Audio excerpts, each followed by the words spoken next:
Hey there, euphonium students. It's Mrs. Tosh Morelli here to help you oil your valves. All right, so your euphonium valves, sometimes they're hard to move or they're not moving at all. You need to oil them. Have your bottle of oil handy. You want to do this on a table. You might even want a grown-up's help. Make sure you have some paper towels handy or something else because sometimes the oil drips on the outside and you want to clean that up. All right, first step, you're going to unscrew the part that hooks the valve into the valve casing. This is what the valve actually looks like. Okay, it's got a valve stem here, the skinny part on top. It's got the part where you touch your fingers. It's got the piece that we just unscrewed. It's got a little white plastic piece under here, a piece of felt, and then the main part of the valve is a big fat gray piece with some holes in it. Down inside of the valve casing, if you peek down in there, there is a spring. Please make sure you do not lose that spring, otherwise your valve will not work at all. I do want you to be very, very careful of this white plastic piece. It is really super important, and we'll talk about that in a little bit.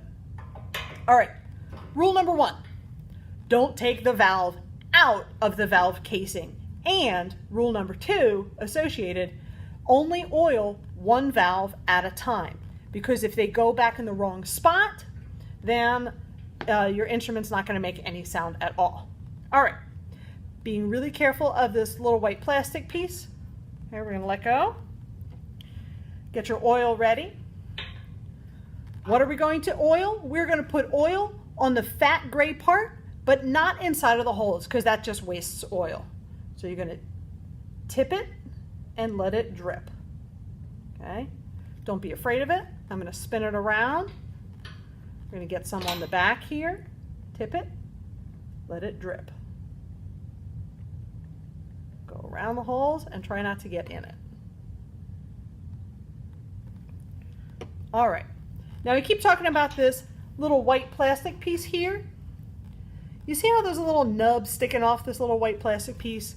That's the part that you really need to be careful of. It is plastic, and so if we just put it in just like this, you'll notice it stops right there. If I force it, it's going to break. In the valve casing itself, I'm going to take this out so you can see. In the valve casing itself, you'll notice that there's like a little notch right back here, and that's where the little plastic piece goes. Perhaps with a grown-up's help, you can check and see where it goes. It's usually in the back.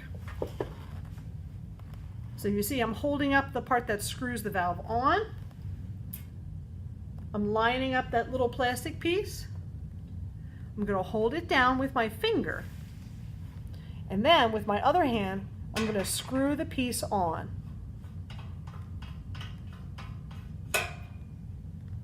Finally, I'm going to move the valve up and down a whole lot. If your valve is really dry and the oil's not spread out and it won't move, maybe you have to push it down and lift it back up a little bit. I'm going to make it go up and down real fast, and that spreads the oil all around the valve so it works real nice. Okay, then you're going to do one valve at a time. We've done our first one. Next you'll do your second one and then your third one. You want to oil your valves at least every other day or each week, depending on how much they need it. All right, have fun oiling your valves and practicing, and I'll see you at your next lesson.